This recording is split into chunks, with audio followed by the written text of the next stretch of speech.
Assalamualaikum warahmatullahi wabarakatuh. Perkenalkan, nama saya Yon Prasetyo dari kelas SI 24 PSIM 2.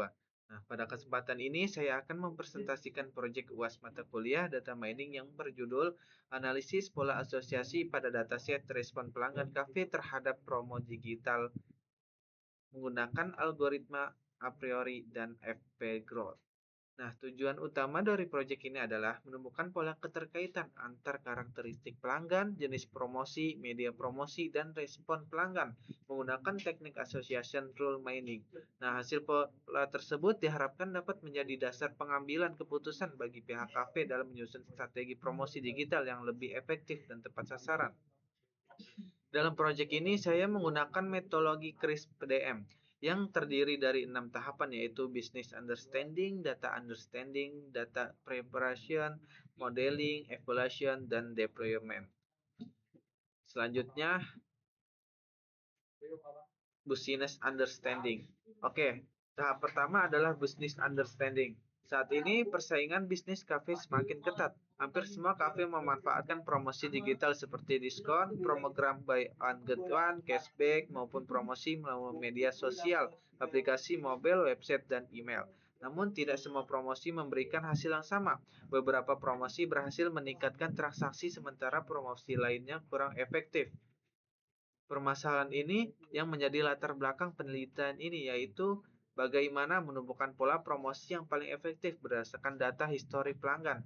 Dengan mengetahui pola tersebut, pihak kafe dapat menyusun strategi promosi yang lebih efisien, mengurai biaya promosi yang kurang efektif, dan meningkatkan loyalitas pelanggan. Oke, selanjutnya yaitu data understanding. Dataset yang digunakan adalah dataset respon pelanggan kafe terhadap promosi digital. Dataset ini berisi sekitar 10.000 transaksi dengan 15 atribut. Kemudian setelah proses pembersihan data digunakan sekitar 9.826 transaksi. Setiap baris memiliki satu transaksi pelanggan. Atribut yang digunakan meliputi yaitu ada customer ID sebagai identitas pelanggan, gender yaitu jenis kelamin pelanggan, age group yaitu kelompok usia, dan income group yaitu kategori pendapatan dan lainnya. Nah, dataset ini dipilih karena seluruh atribut bersifat kategorikal sehingga sangat sesuai digunakan untuk association rule mining yang bertujuan menemukan hubungan antar item yang sering muncul secara bersamaan.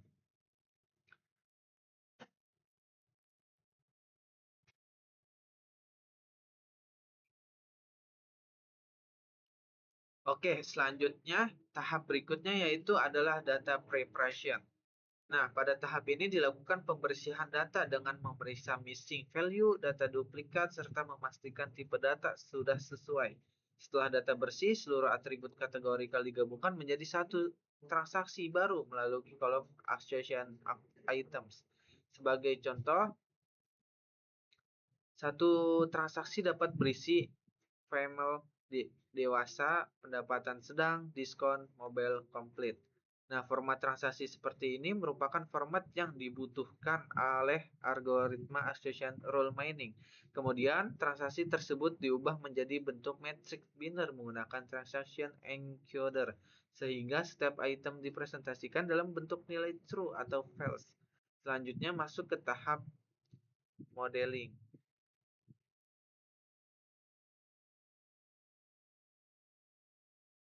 Oke, selanjutnya masuk ke tahap modeling. Nah, pada penelitian ini saya membandingkan dua algoritma, yaitu a priori dan FP-Broad.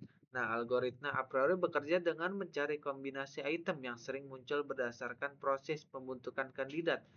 Nah, proses ini relatif lebih lama ketika jumlah data semakin besar, sedangkan FP-Growth membangun struktur FP-tree sehingga tidak perlu membentuk kandidat satu persatu. Oleh karena itu, FP Growth umumnya lebih cepat dan lebih efisien. Perlu saya jelaskan bahwa Accession Role Mining tidak menggunakan konsep training dan testing seperti pada klasifikasi atau prediksi.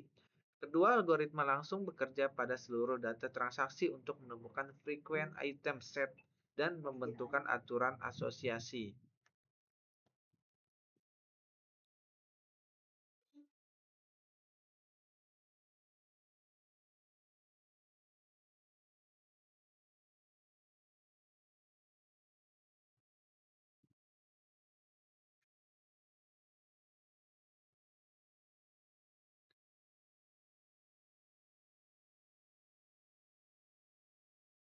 Nah, oke, selanjutnya tahap evaluation. Nah, pada penelitian ini kualitas aturan asosiasi dievaluasi menggunakan tiga metrik utama, yaitu support, confidence, dan lift.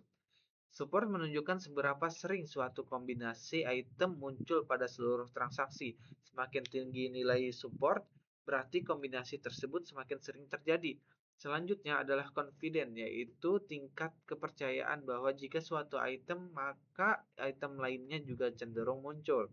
Pada proyek ini saya menetapkan target confident minimal 80%, sehingga aturan yang dihasilkan memiliki tingkat kepercayaan yang tinggi. Metrik ketiga adalah lift. Lift digunakan untuk mengetahui kekuatan hubungan antar item. Jika nilai lift lebih besar dari satu, maka hubungan antar item bersifat positif. Artinya, kedua item memang saling berkaitan dan tidak muncul secara kebetulan. Setelah dilakukan evaluasi terhadap kedua algoritma, diperoleh beberapa aturan asosiasi terbaik yang memenuhi nilai support, confidence, dan lift. Hasil perbandingan menunjukkan bahwa apresiasi menghasilkan aturan asosiasi yang baik. Namun, komputasinya lebih lama karena harus membentuk banyak kandidat item set.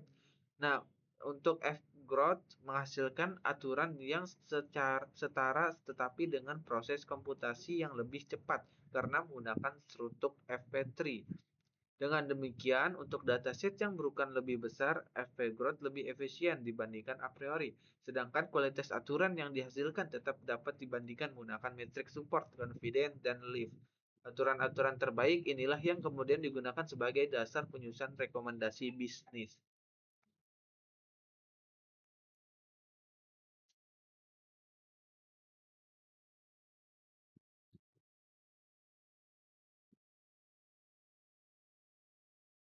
Oke, selanjutnya kesimpulan dan rekomendasi bisnis. Berdasarkan hasil analisis dapat disimpulkan bahwa metode association role mining berhasil menemukan pola penghubungan antar karakteristik pelanggan, jenis promosi, media promosi, dan respon pelanggan. Pola-pola tersebut dapat dimanfaatkan sebagai dasar pengambilan keputusan oleh pihak kafe. Beberapa rekomendasi bisnis yang dapat diterapkan antara lain seperti memprioritaskan promosi pada media yang paling sering muncul dalam aturan asosiasi, misalnya aplikasi mobile atau email apabila keduanya menunjukkan hubungan yang kuat dengan keberhasilan promosi. Selanjutnya, menggabungkan jenis promosi yang memiliki hubungan kuat dengan karakteristik pelanggan tertentu, misalnya memberikan promo buy one get one atau diskon kepada kelompok pelanggan yang paling responsif berdasarkan hasil analisis. Selanjutnya ada penyusun program bundling seperti paket minuman dan makanan apabila aturan asosiasi menunjukkan bahwa kedua kategori tersebut sering muncul bersama dalam transaksi.